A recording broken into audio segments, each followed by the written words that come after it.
오늘 우리에게 주신 하나님의 말씀 보도록 하겠습니다. 오늘 우리에게 주신 하나님의 말씀은 사도행전 28장 16절에서 31절까지 말씀입니다. 사도행전 28장 16절에서 31절까지 말씀입니다. 귀하신 하나님의 말씀 받들어서 읽도록 하겠습니다. 우리가 로마에 들어가니 바울에게는 자기를 지키는 한 군인과 함께 따로 있게 허락하더라.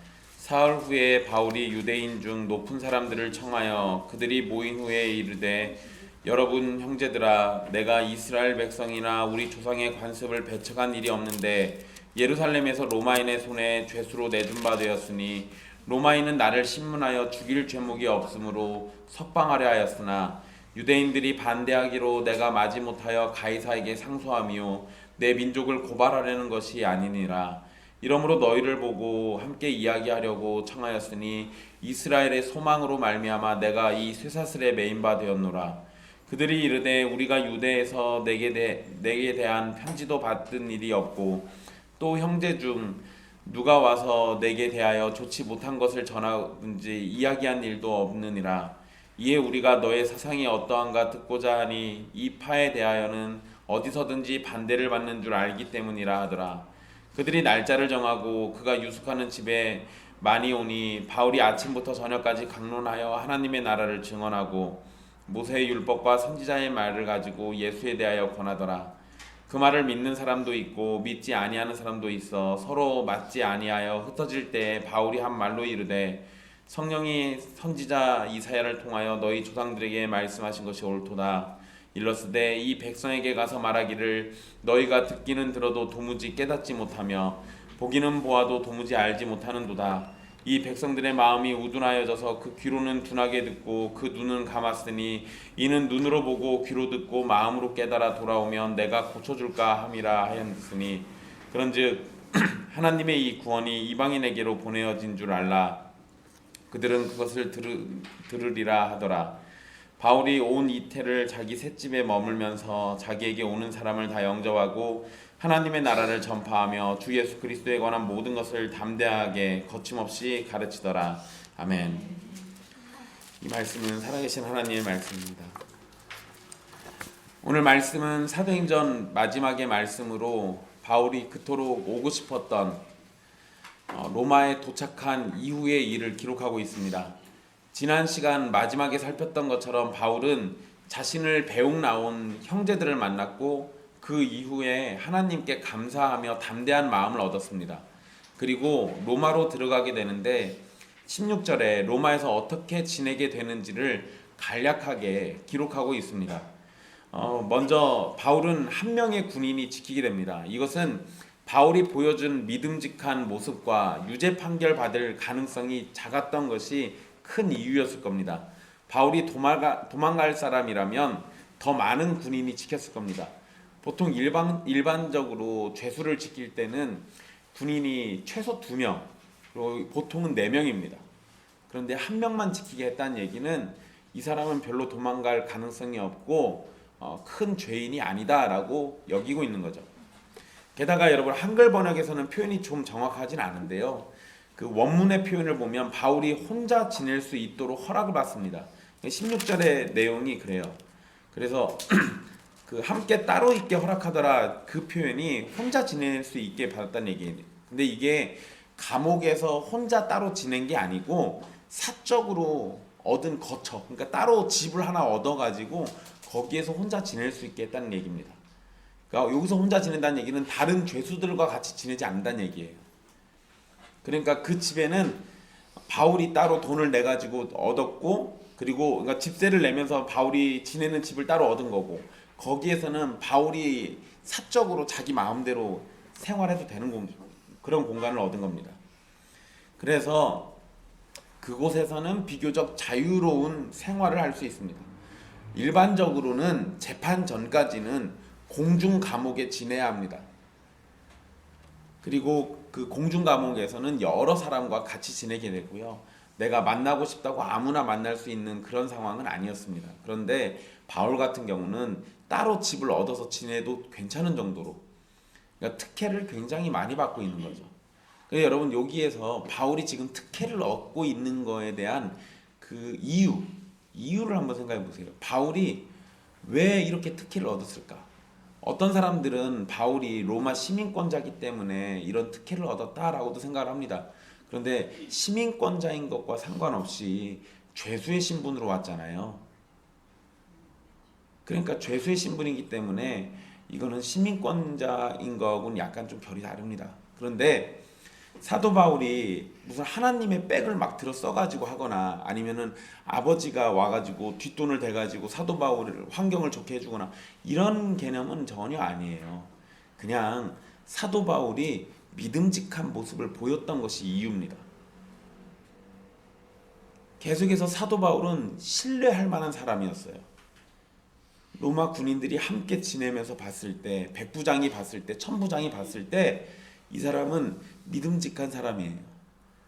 그러니까 우리가 이렇게 해준다고 해서 도망갈 것 같지도 않고 우리가 더 억압한다고 해서 저 사람에게서 뭔가를 얻어낼 수 있는 것도 아니고 그러니까 최대한 편의를 지금 봐주고 있는 거죠. 그럼 여러분 신자가 신자답게 살면 사람들에게 인정을 받을 때는 이런 일들이 벌어지기도 합니다.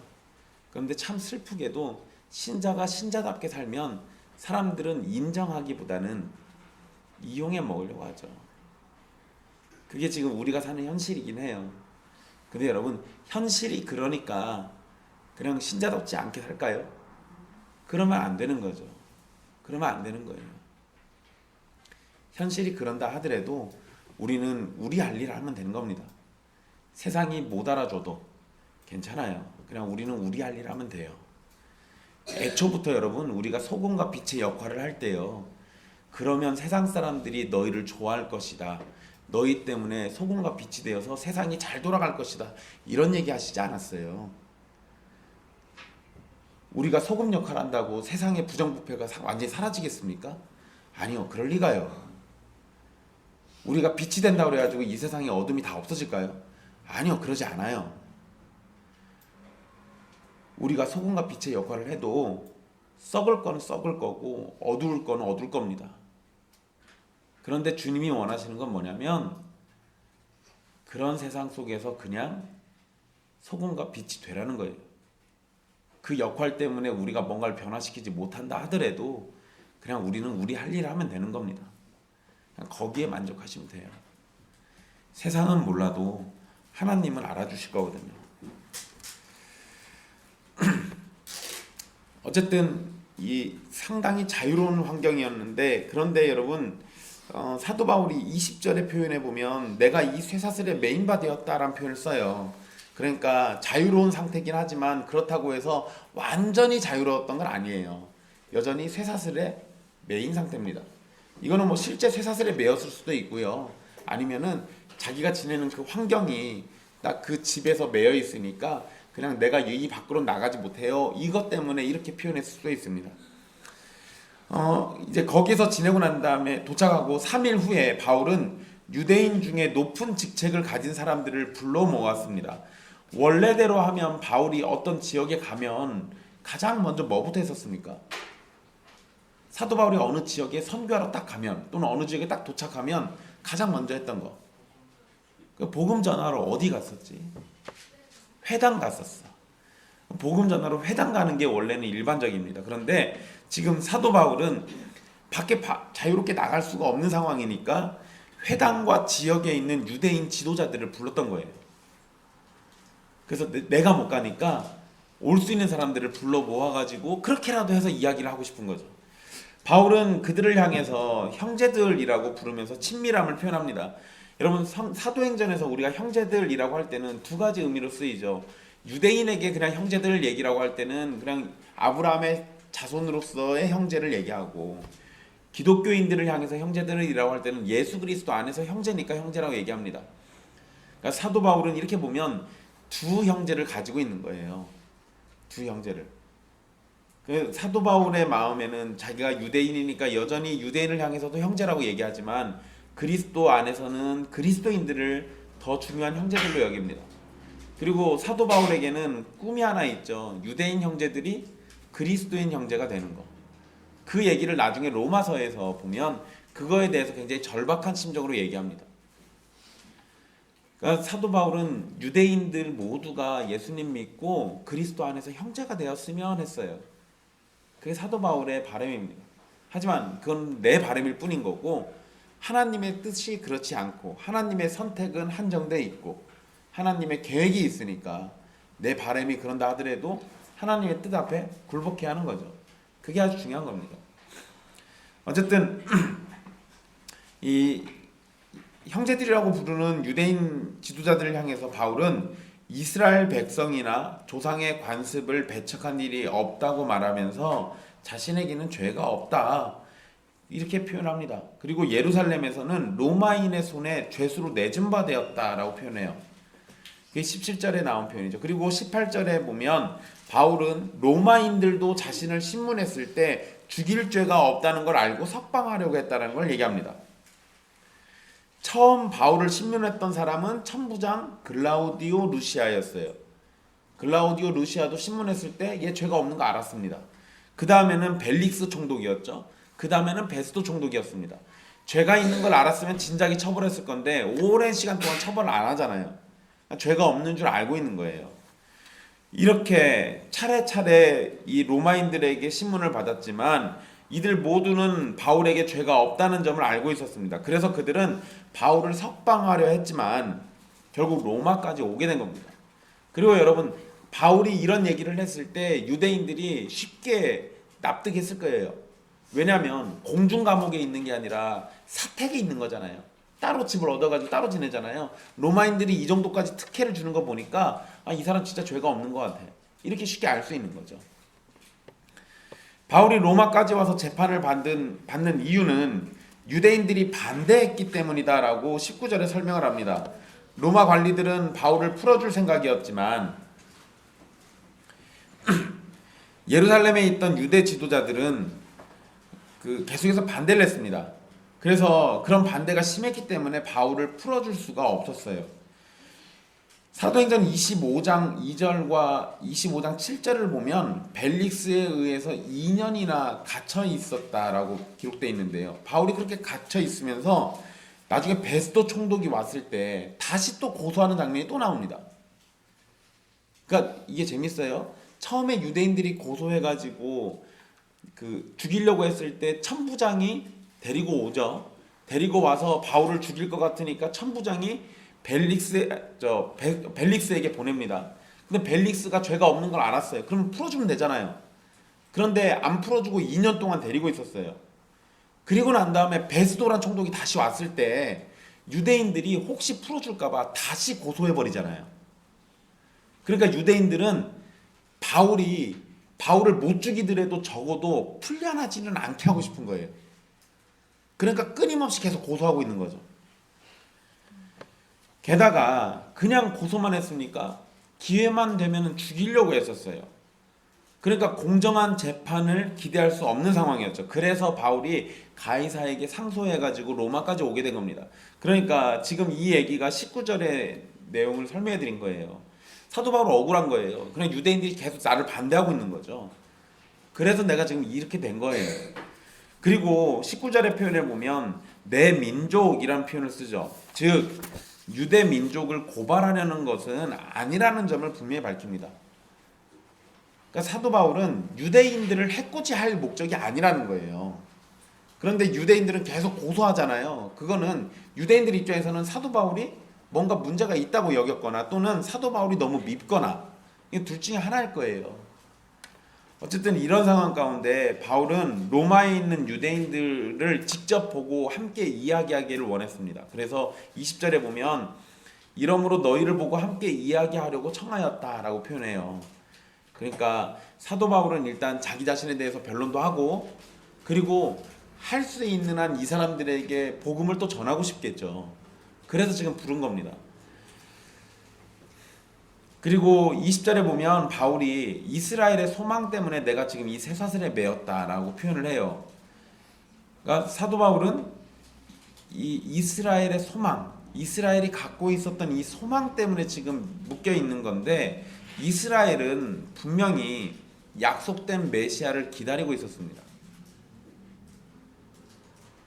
예수님이 왔을 때 유대인들은 어떻게 했죠? 배척했어요. 믿지 않고 받아들이지 않았습니다. 그러니까 그 상황만 놓고 보면은 메시아가 오는 거를 안 기다렸나 우리가 이렇게 생각하기가 쉬워요. 그런데 그러진 않아요. 유대인들이 메시아를 기다리긴 했습니다. 그런데 중요한 건 하나님이 보내시는 메시아 말고 내가 원하는 메시아가 오기를 원한 거죠. 그러니까 차이가 있는 거예요. 차이가 있는 거. 하나님이 보내시겠다는 약속된 메시아가 오면 그분이 뭘 하든 그분이 메시아라면 그냥 우리가 따라가야 하는 게 정상이잖아요.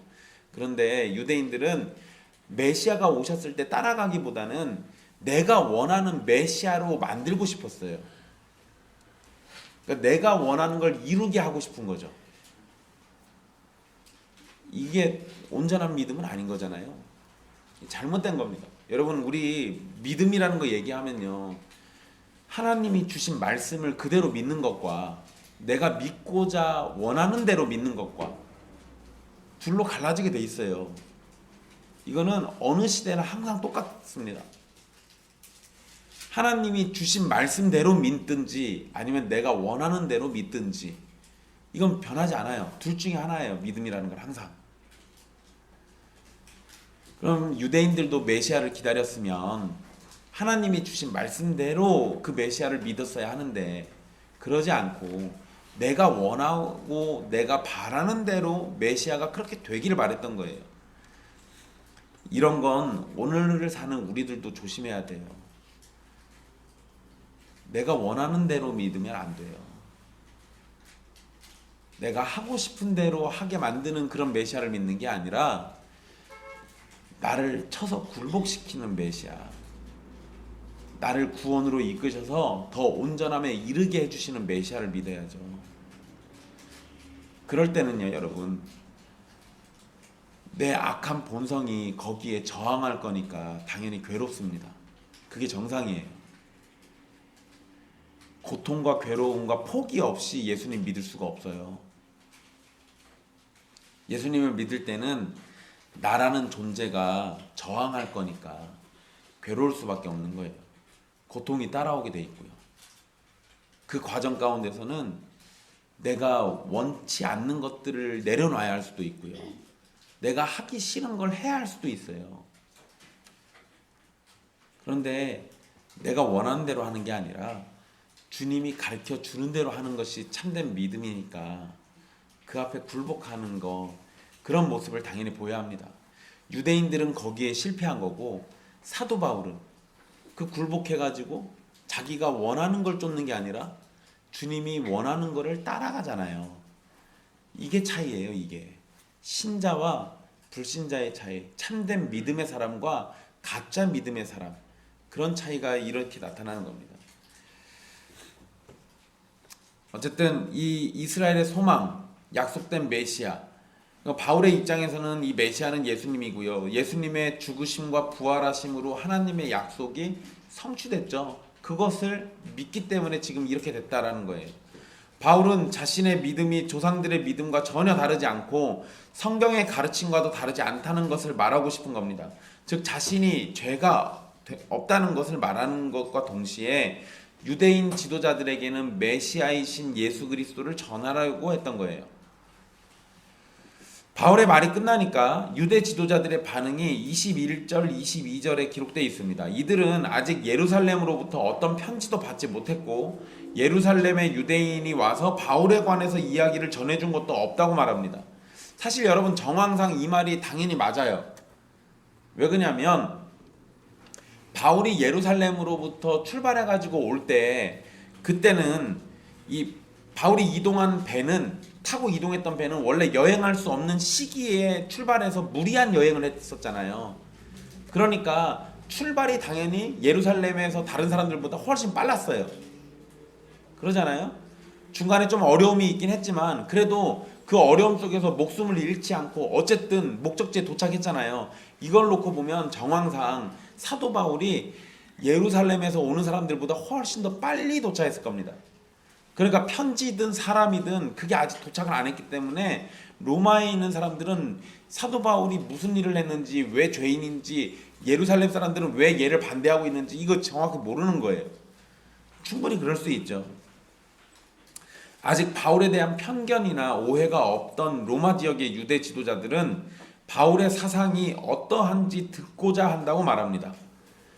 그러니까 뭐 일단 들은 얘기는 없으니까 너의 사상이 어떠한지 너한테 직접 들어보고 싶다 이거예요. 그러면서 유대 지도자들은 바울이 전하는 그리스도교를 이파라고 이렇게 불러요. 이파.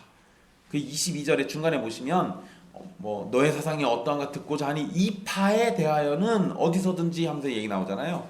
그러니까 이 어디서든지 반대를 받는 상황이다. 이거는 내가 알고 있다. 지금 이렇게 얘기하고 있는데 여기서 이파라고 이렇게 한 표현을 보면 예수님을 따르는 사람들을 유대주의 안에 속해 있는 유대교의 여러 분파 중에 하나로 본 거예요. 이파라고 표현한 거 보면.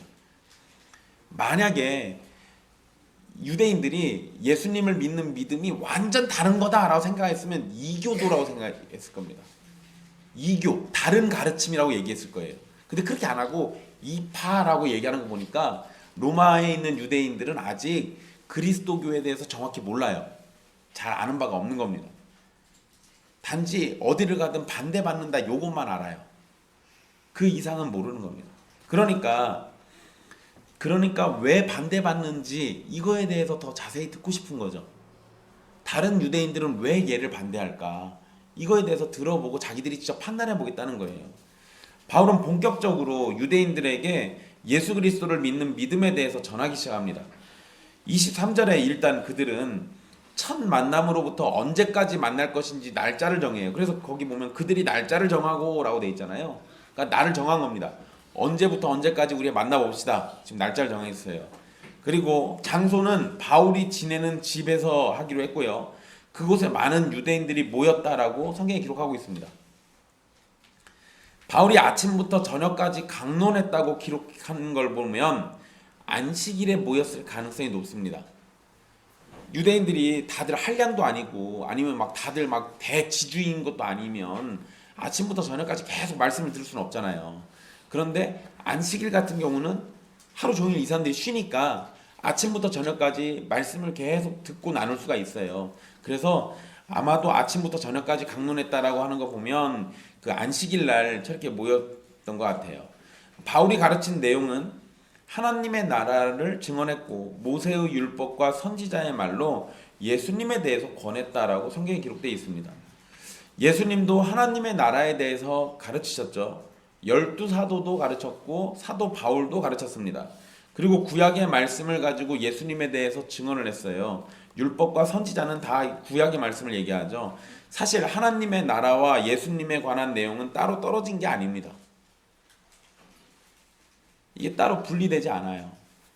여러분, 예수님이 처음에 공생애를 시작했을 때 우리가 보통 뭘로부터 봅니까? 예수님의 공생애 시작. 태어나셨을 때는 그냥 태어난 좀 특별한 사건이에요. 그거 말고 요한의 세례 받고 난 다음부터 우리가 보통 공생의 시작으로 이렇게 이야기하잖아요. 근데 여러분, 예수님이 사람들한테 처음으로 말을 했던 거, 회개하라. 뭐가 왔다고요? 하나님의 나라가 가까이 왔대요. 그래서 회개하래요. 예수님이 하늘로 승천하실 때 승천하기 전에 제자들한테 뭐 가르쳐주고 합니까? 하나님의 나라에 대해서 가르쳐주고 가요. 그래서 예수님의 공생애는 시작부터 끝까지 하나님의 나라가 있었어요. 그러니까 예수님이 다른 거 얘기하려고 했던 게 아니라 하나님의 나라에 대해서 전하고 있는 거예요. 예수님 자체가. 이해가 되세요? 그럼 예수님의 구원은 우리에게 뭐를 알려준다는 거예요? 하나님의 나라를 알려주게 돼 있어요. 하나님의 나라. 이해가 되십니까? 그러니까 교회에서 우리가 예수님 믿고 구원받는다라고 얘기할 때요, 나 혼자 예수님 믿고 구원받는 걸로 끝나는 게 아니에요. 왜냐하면 그렇게 구원받은 사람들은 필연적으로 반드시 하나님의 나라가 되게 돼 있어요. 그럼 나는 나로 끝나는 게 아니라 뭘로 확장돼요? 하나님의 나라로 확장되게 돼 있어요. 이게 정상이라고요. 이게 정상이에요.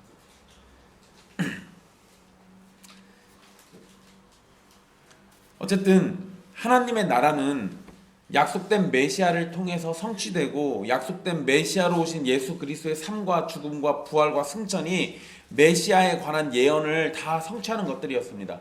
그러니까 메시아가 하나님의 나라 하나님의 나라에 대해서 성취하죠. 근데 예수님은 메시아에 대한 예언들을 다 성취했어요. 그러니까 예수 그리스도가 태어나신 것, 죽은 것, 부활하신 것, 승천하신 것, 이 내용들이 결국에는 다 하나님의 나라와 연관되어 있다는 걸 알려주는 거예요.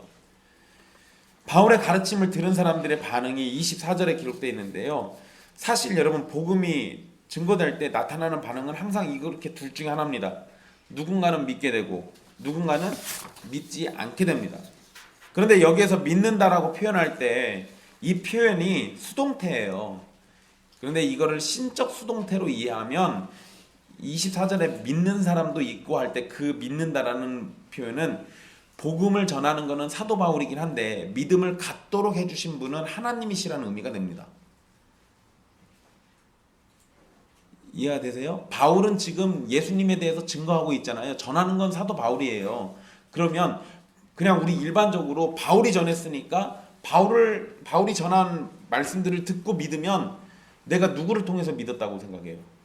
바울을 통해서 믿었다고 생각하잖아요. 그런데 성경에서는 수동태로 쓰면서요. 이걸 신적 수동태로 보게 만들어놨어요. 결국 믿는 거는 내가 믿는 것도 아니고 바울을 통해서 믿는 것도 아니고 하나님에 의해서 믿는 거예요. 믿지 않는 건 내가 믿지 않은 거예요. 이 표현이 달라요. 그러니까 이렇게 구분짓고 있는 건 내가 믿었다라고 할 때 그 믿음은 하나님의 은혜로 믿은 거고 내가 믿지 않았다라고 할 때 믿지 않은 거는 내 악함이 하나님의 말씀을 거부한 거예요.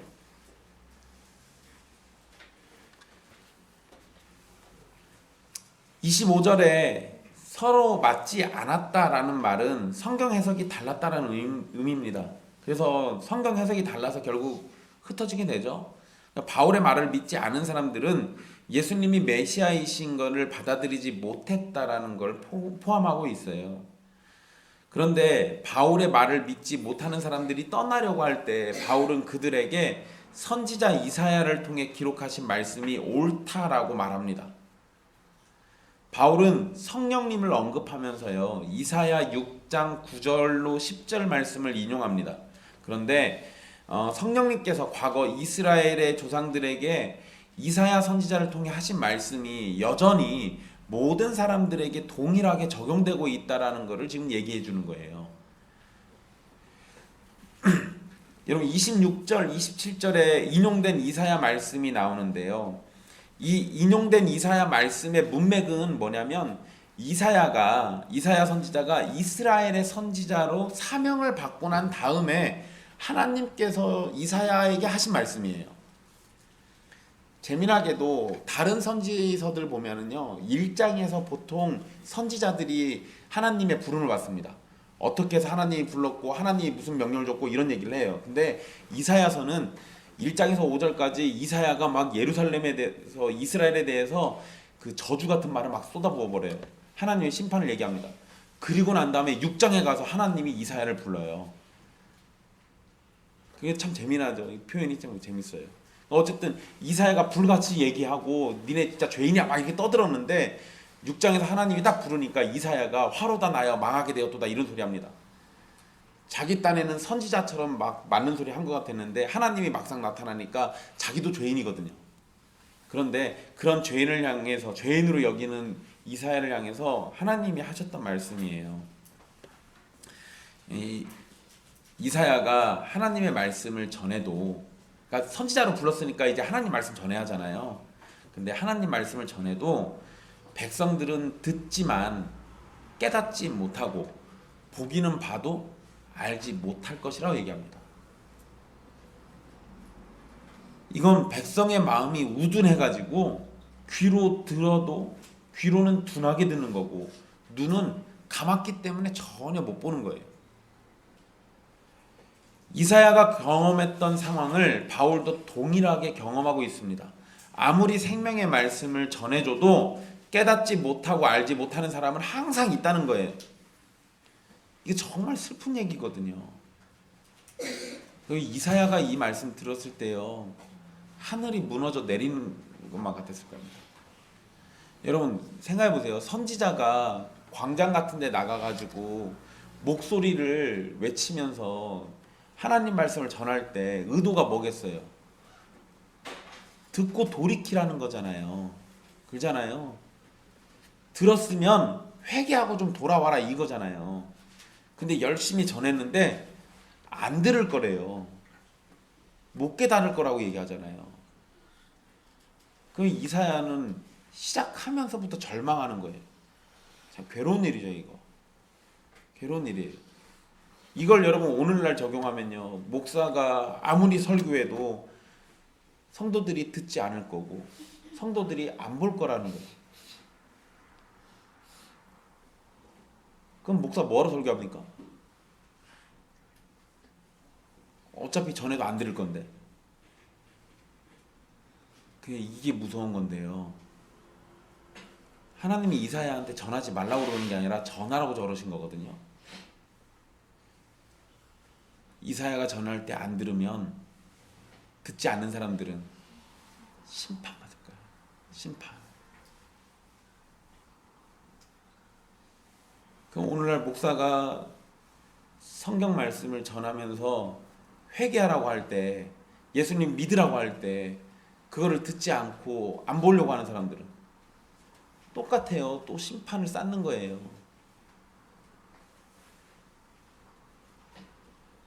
참 슬픈 일이죠.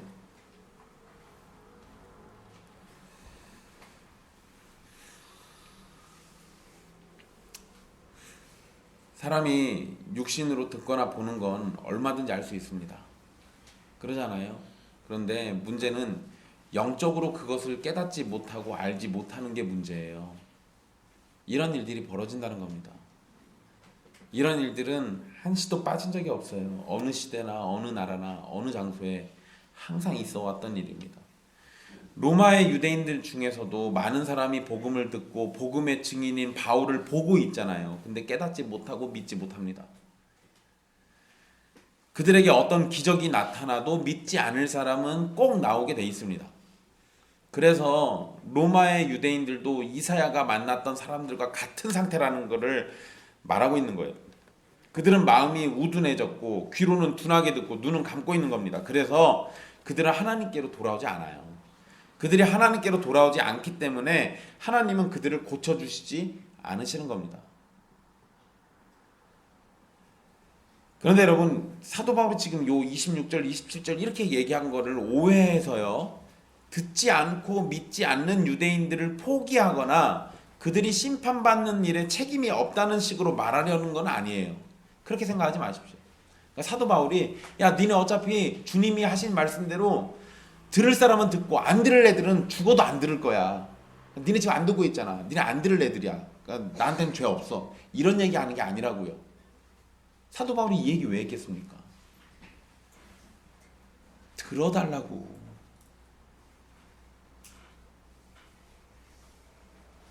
들어달라고요. 안 듣고 안 보려고 하는 사람들이 하염없이 안 듣고 안 보려고 하면 어쩔 수 없지만 하나님의 이런 경고성의 말씀까지 전해주면서 얘기를 하면 그 중에는 또 듣는 사람들이 있을 거 아니에요. 듣고 한 명이라도 더 회개하라고. 그래서 지금 이런 얘기 하는 거예요. 바울이 이렇게 말하는 거 돌이켜 회개하고 복음을 듣고 믿으라는 권면인 거지, 어떤 운명론적으로 들을 사람은 듣고 듣지 않을 사람은 듣지 않을 거니까 니들은 이미 결정된 거야, 이렇게 지금 얘기하려고 그러는 게 아니라고요. 만약에 운명론적으로 얘기할 것 같으면요, 목사가 굳이 힘줘서 설교할 이유가 전혀 없어요. 어차피 믿을 사람은 믿을 거고 안 믿을 사람은 안 믿을 거니까. 그런데 수많은 설교자들이 역사적으로 계속 설교하면서 회개하라고 얘기하는 이유가 뭐겠어요? 운명론으로 접근하는 게 아니라 여러분들의 영혼을 계속 두드리고 있는 거예요. 그게 하나님의 방식이니까. 그렇게 해서 누군가가 듣고 회개하고 믿으면 주님이 은혜 주신 증거가 드러나는 거니까 그걸 위해서 그러는 거라고요. 바울은 하나님의 말씀을 믿지 않는 유대인들의 결과로 그 선포를 합니다. 그들이 거부한 하나님의 구원은 이방인에게 보내질 거예요.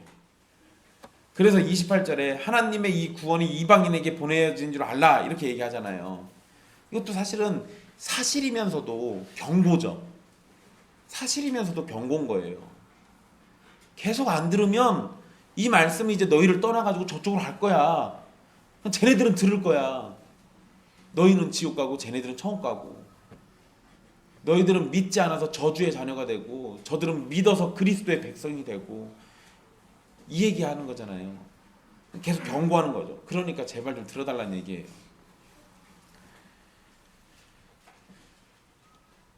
그런데 뭐 여러분 이방인들에게 갔다고 해서 이방인 모두가 또 복음을 받아들인 것도 아니잖아요. 바울이 의도한 거는 하나님의 복음이 선포돼서 들을 사람은 듣고 믿을 사람은 믿을 겁니다. 근데 유대인들이 아니라면 이것이 여기서만 멈추고 끝나는 게 아니라 이방인의 얘기들까지 갈 거예요. 그러니까 그거 들으라는 거죠. 놓치지 말고 주님이 기회 줄 때 붙잡으라는 거예요.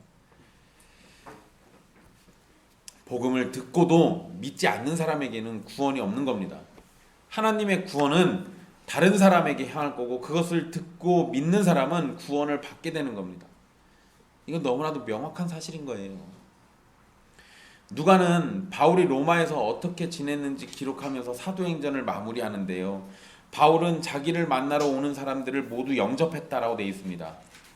그렇게 2년이라는 시간을 보내는데요. 우리 성경에는 30절에 바울이 온 이태를 이렇게 되어 있죠. 그 이태라는 말이 2년이에요.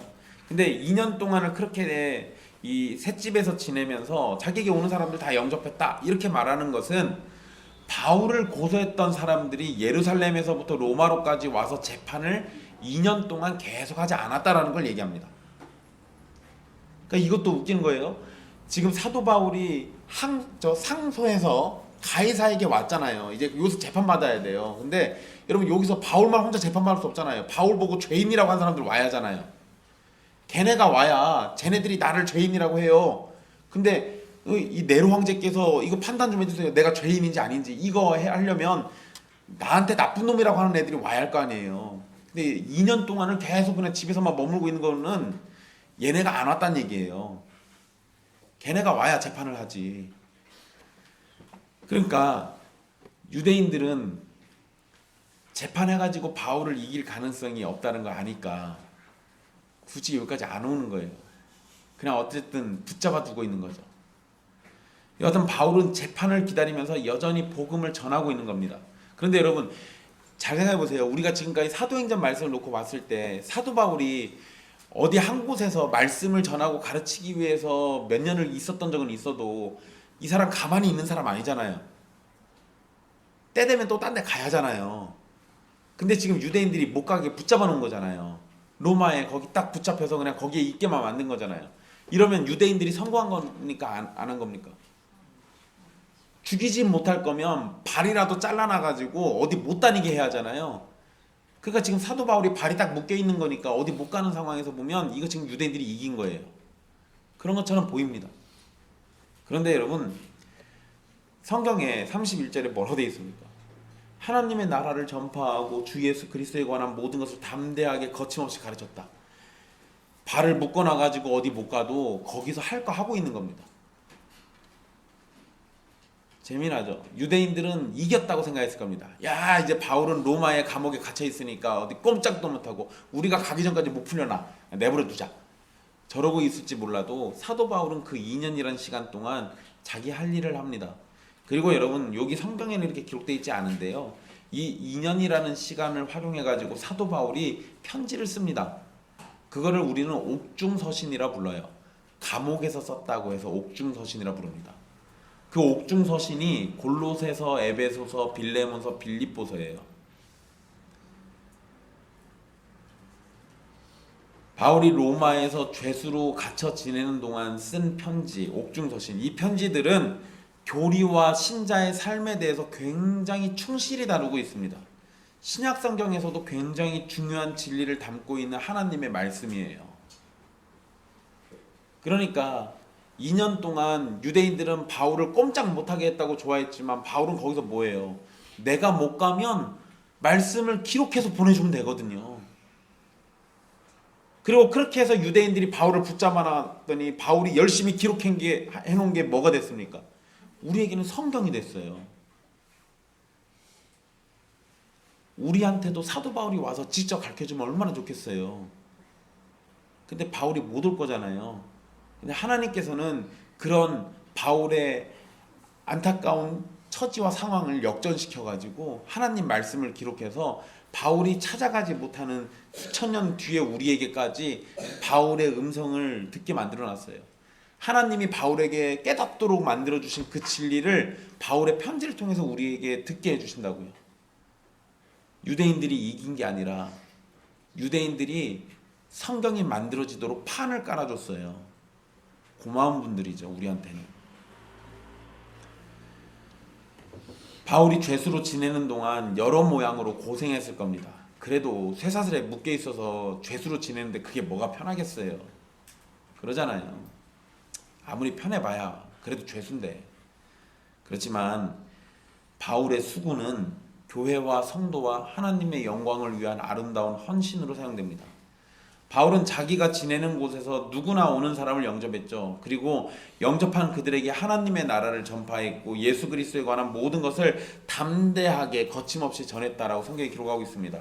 바울이 전한 하나님의 나라는 이스라엘이라는 땅에 매여 있는 게 아닙니다. 성경에 가르치는 하나님의 나라는 유대인들만을 위한 나라도 아니에요. 하나님의 나라는 온 세계에 있고 유대인과 이방인 가운데 택한 자들을 그리스도의 이름으로 불러 모으신 곳입니다.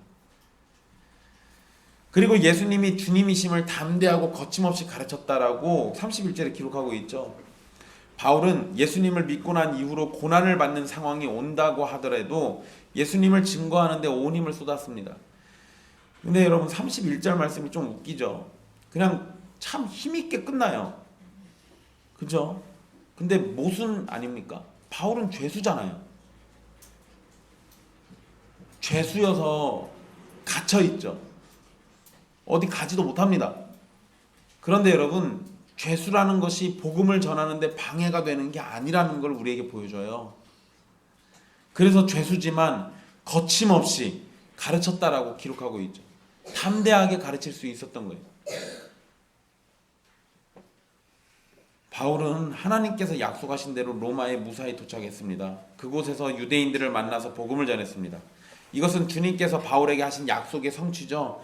주님은 사도행전 23장 11절에서 바울이 예루살렘에서 예수님을 증언한 것 같이 로마에서도 증언하게 될 거라고 말씀하셨는데, 그 말씀처럼 바울은 로마에서도 유대인들에게 이스라엘의 소망, 즉 하나님이 약속하신 메시아를 통해 구원을 주신다라는 것을 계속해서 전했습니다. 바울은 약속된 메시아가 바로 예수님이시라는 사실을 모세와 선지자를 통해 증거했어요. 성경은 하나님의 약속을 기록하고 있고 그 약속은 예수 그리스도를 가리키게 되어 있습니다. 바울이 회심한 이후에 그의 인생은 예수 그리스도밖에 없었습니다. 바울이 회심하고 난 다음에 바울이 전하는 내용의 핵심은 항상 예수 그리스도였어요. 물론 그가 사도로 부름을 받았고 복음을 전파하기 위한 사명도 있었지만 그가 예수 그리스도로 구원받고 예수 그리스도로 사는 성도였기 때문에 더더군다나 예수님밖에 없었던 겁니다. 바울이 전하는 하나님의 말씀은 항상 예수 그리스도를 가리킵니다. 그것이 성경의 참된 의미이고 성경이 우리에게 알려주는 영생의 지식입니다. 바울은 다른 거를 전하면서 다른 거를 자랑하고 이러지 않잖아요. 바울이 자랑하는 게 뭡니까? 예수 그리스도. 예수 그리스도라면 내가 가진 모든 걸 다 뭘로 여긴다고 그래요? 배설물로 여긴다고 하잖아요. 그 내용 쓸 때도 요 감옥에 있을 때였어요. 감옥에서 내가 죄수로 갇혀 있는데도 예수 그리스도가 나에게 전부인 거예요. 이게 사도 바울이니까 이런 게 아니라 신자니까 이런 거예요. 믿는 사람이니까 이러는 거라고요. 예수 그리스도가 나의 전부여야 된다고요.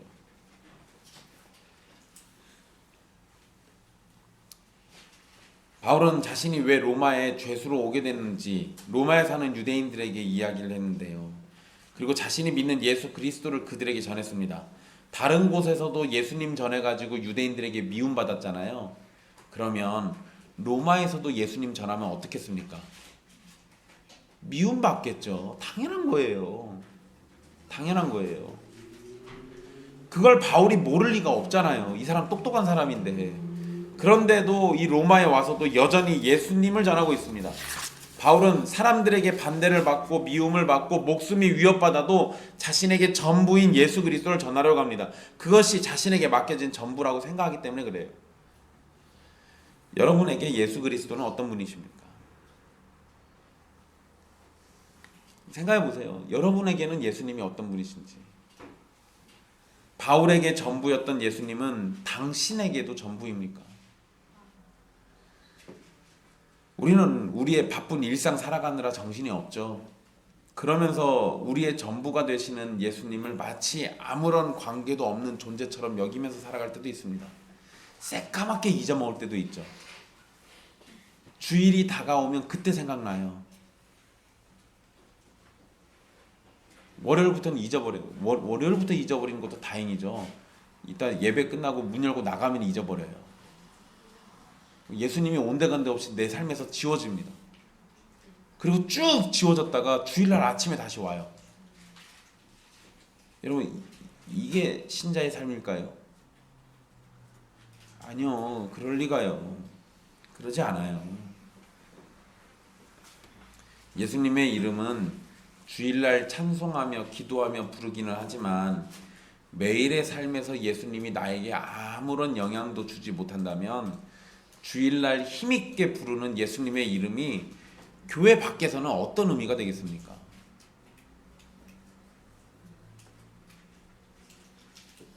내가 예배당에 와가지고 큰 소리로 예수님을 아무리 불러도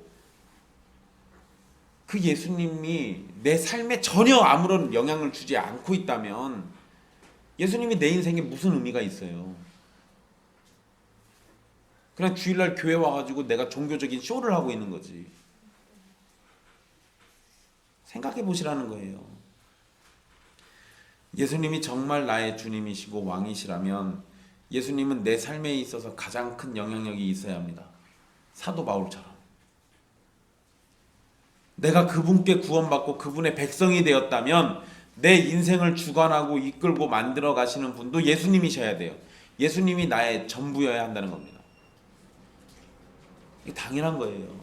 당연한 거라고요. 내 삶을 내가 하고 싶은 대로 사는 것은 예수님을 주님이라고 부르는 성도에게는 어울리지 않는 삶의 모습입니다. 유대인처럼 여호와를 외칠지 몰라도 여호와의 말씀이 전혀 상관없이 자기들 마음대로 살았던 것처럼 예수님의 이름이 우리의 입술에서 외쳐지지만 주님이 우리를 모른다고 하실 수도 있어요. 여러분에게 예수님만이 전부가 되길 바랍니다. 유대인들이 예수님 앞에서 헛소리 했었어요. 우리는 아브라함의 자손이다. 그러니까 예수님 뭐라고 합니까? 하나님께서 저 돌들로도 아브라함의 자손 만들 수 있다. 아브라함의 자손인 게 중요한 게 아니에요. 내가 하나님의 백성이고 하나님의 택함 받은 아브라함의 자손이면 아브라함이 하나님을 왕으로 여겨서 믿고 따랐던 것처럼 아브라함의 자손들도 그래야 하는 거 아니에요? 하나님의 말씀이 전부여야 돼요. 자기 아들을 잡아 죽일 정도로. 아브라함의 자손 얘기하고 싶으면 그 정도는 해야 하잖아요. 근데 하나님 이름 팔아가지고 장사하고 하나님 이름 팔아가지고 뒷돈 챙겨먹고 하나님 이름 팔아가지고 사람들 얽어매고 그래놓고는 아브라함의 자손이라고 말하는 게 얼마나 가증스러운 일입니까? 근데 여러분, 유대인들이 했던 그 모습이요, 우리랑 멀지 않다는 거예요. 어쩌면은 유대인들보다 내가 더할 수도 있어요. 주일날 내가 예수님 이름을 아무리 부르짖어도 일주일 동안 사는 동안 예수님이 나하고 아무런 상관없는 삶이 된다면 내가 유대인들하고 다를 게 뭐가 있어요?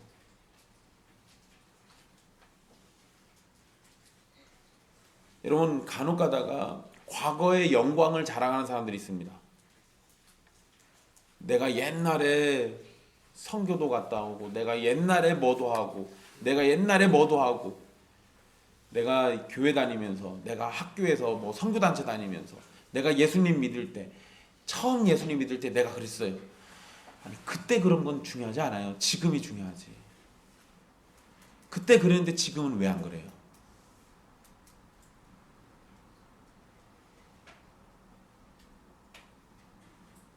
여러분, 이건 심각한 문제예요. 사도 바울은 자기가 반대받을 거 뻔히 알았습니다. 그러면 피곤해질 것도 당연히 알죠. 어쩌면 로마에 있는 유대인들이 바울을 죽이려고 할지도 모르는 일이에요.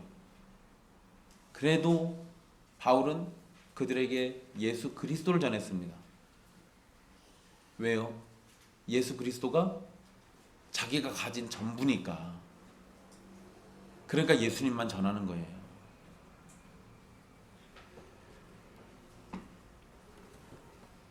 바울은 자신을 반대할지도 모르는 유대인들에게 복음을 전했죠.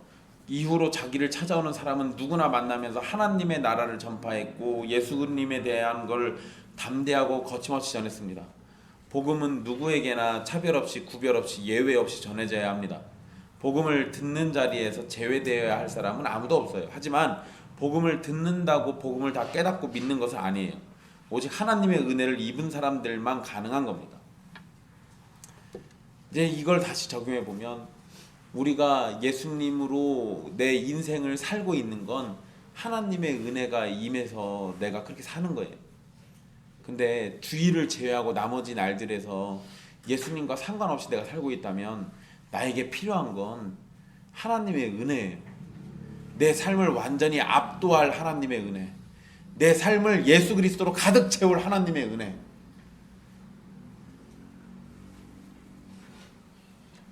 그런데 여러분, 은혜를 간절한 마음 없이 받을 수 있습니까? 여러분들의 간절함이 은혜를 갖고 오진 않아요. 그런데 은혜 받는 사람들은 하나님께서 그들의 심령이 간절해지도록 만드시더라고요. 여러분들은 간절한가를 생각해 보십시오. 여러분들의 심령이 간절하지 않으면 주님께 은혜를 구하세요.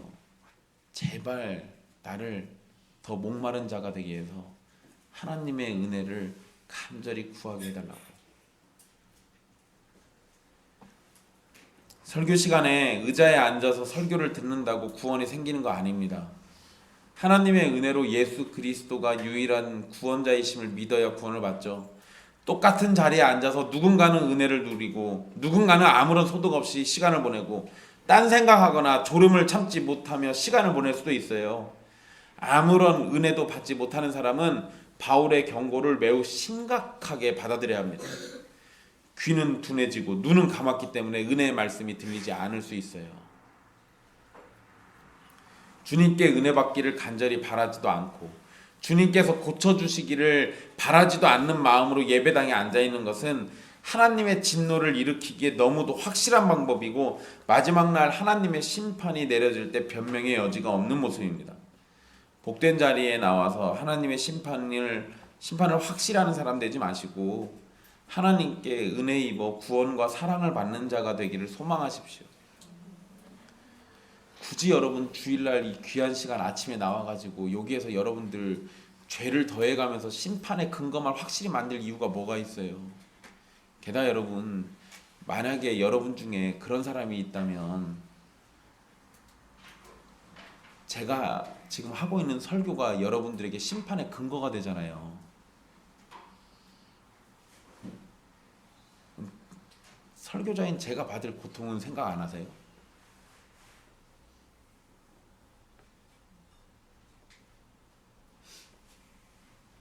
열심히 설교 준비해가지고 갔더니 그 설교 때문에 여러분들이 지옥 가는 게 더 확실해져 버리면 그러면 설교자들은 낭망한다고요. 하나님이 이사야한테 그 얘기 왜 해주셨겠어요? 어차피 나중에 안 들을 건데 미리 낭망하라고 그런 거예요. 미리. 여러분, 설교자가 말씀을 보고 미리 우리도 가늠하죠. 내가 아무리 기가 막힌 설교를 해도 들을 사람은 듣고 안 들을 사람은 안 들을 거야. 알아요. 아는데요. 내가 사랑하는 성도들 중에 누군가는 듣고 누군가는 듣지 않고, 듣지 않는 사람이 심판의 근거 쌓아가지고 지옥 갈 이유만 잔뜩 쌓아놓고 있는 걸 목사가 보고 있으면요, 목사는 마음이 편하겠냐고요. 차라리 내가 그런 설교를 하지 말 거리라는 생각이 든다니까요. 근데 여러분, 그런다고 또 안 할 수도 없잖아요. 이게 참 괴로운 일이라고요. 여러분, 서로에게 기쁨이 되고, 서로에게 위로가 되고, 서로에게 평안이 되고, 다른 게 필요하지 않아요.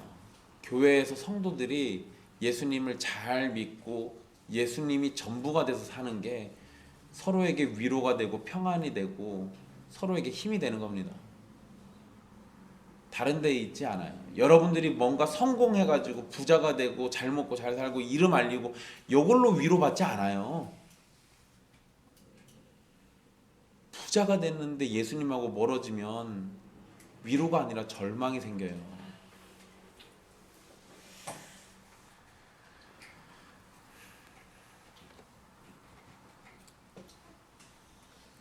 사도행전은 처음부터 끝까지 전도와 선교라는 성도에게 맡겨진 사명을 다루고 있습니다. 전도와 선교의 배경에는 성도를 움직이고 계시는 성령님이 계시고요. 전도와 선교의 도구는 성령님의 인도를 받는 성도들입니다. 그래서 사도행전에서 오순절 성령 강림 사건을 시작으로 해서 성도들에게 성령님이 임하셨던 사건을 반복해가지고 기록하고 있었던 겁니다. 성령을 받은 교회와 성도의 삶에서 전도와 선교는 빠질 수 없는 겁니다. 바울처럼 전문 선교사가 되어서 선교를 할 수도 있어요. 그런데 일반적인 성도들이 다 그러진 않잖아요. 사실 우린 그러기 어렵습니다. 일상의 삶을 살아야 하고 내 가족들 챙겨야 하고 내 인생도 살아야 하고 이게 사실 쉽지 않아요. 그래서 선교사가 되든 목사가 되든 그거는 하나님께서 그 일로 소명을 주시고 또 그 일을 위해서 가족들이 다 같이 헌신할 수 있는 사람들이나 하는 거예요. 그런데 여러분, 그런데 우리의 일상의 삶에서도 전도와 선교는 멈춰서는 안 되는 거예요. 선교사만 선교하는 게 아니라 여러분들도 전도를 하시고 선교사가 되시라는 거예요. 일상의 삶 속에서. 그 일을 위해서 우리는 복음으로 충만한 삶을 살아야 하고 복음이 이끄는 삶을 살아야 하며 하나님의 복음을 위하는 삶을 살아야 하는 겁니다. 삶을 살아가는 길목에서 결정해야 하는 수많은 순간에 우리는 복음이 우리의 결정에서 빠지지 않도록 해야 하는 거고 하나님의 나라와 영광을 위한 결정을 해야 하는 겁니다. 그런 삶이 성령의 인도하심을 따르는 삶인 겁니다. 그리고 사도행전에서는 그런 성도들의 모습을 계속해서 보여주고 있었어요. 이거 기록해 놓은 이유가 뭐겠습니까? 이후의 모든 성도들도 이런 성도들처럼 하나님의 나라를 위해서 선교를 위해서 복음을 위해서 살으라고 기록해 놓은 거 아니겠어요? 그리고 여러분, 사도행전의 후반부의 주인공이 누구였습니까? 머릿속에 고민되시죠? 이거 바울이라고 해야 하나 아니면 바울을 쓰신 성령님이라고 해야 하나? 그러니까 사람으로 치면 바울이죠. 물론 성경의 주인공은 항상 예수님이 맞습니다.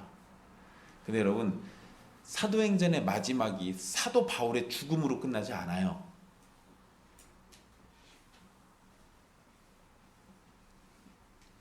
힘있게 복음을 전파하는 이야기로 끝나는 이유가 뭐겠습니까? 이게 아직 끝나지가 않았다는 거예요. 여러분, 사도행전의 이야기는 28장으로 끝나는 게 아닙니다. 사도행전은 끝나지 않았어요. 계속되는 겁니다. 누구를 통해서요? 저와 여러분들을 통해서 우리 주 예수 그리스도가 계속 해나가고 계신다고요. 성령님께서 복음 전하시는 그 이야기가 여기서 끝난 게 아니라 계속 온 세계를 돌고 있으니까 이스라엘에서 한참 떨어져 있는 대한민국에 있는 여러분들도 예수님 믿은 거잖아요. 사도행전의 이야기가 끝나지 않았다고요. 성령님의 역사가 끝나지 않았다고요. 이쯤 하고 마무리 지은 게 아니라 여전히 성령님의 역사와 사도행전은 계속 되고 있는 거예요.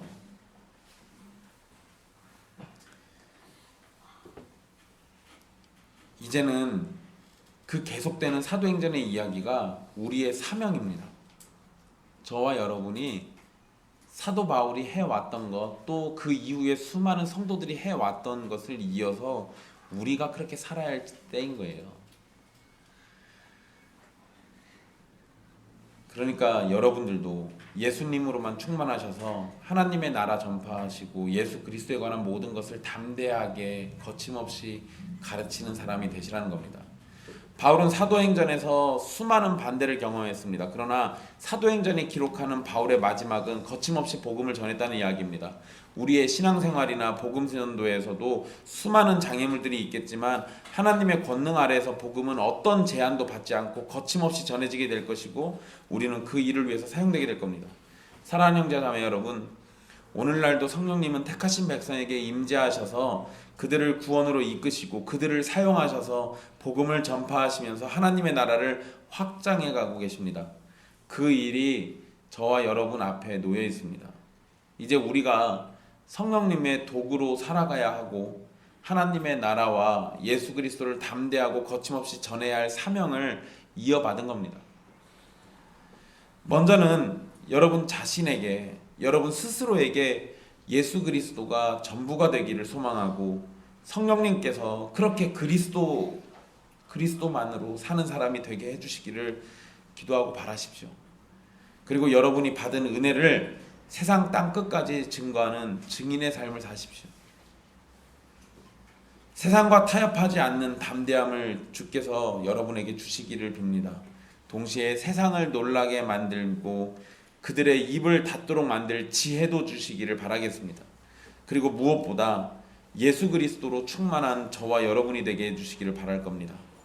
우리의 이야기가 성경에 기록되지는 않겠지만 우리의 작은 수고가 누군가에게 복음의 통로가 될 거고 구원의 도구가 되어서 하나님의 기쁨이 된다면 그것이 우리의 면류관이 될 겁니다.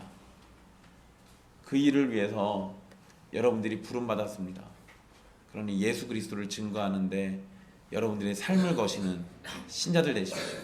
기도하겠습니다.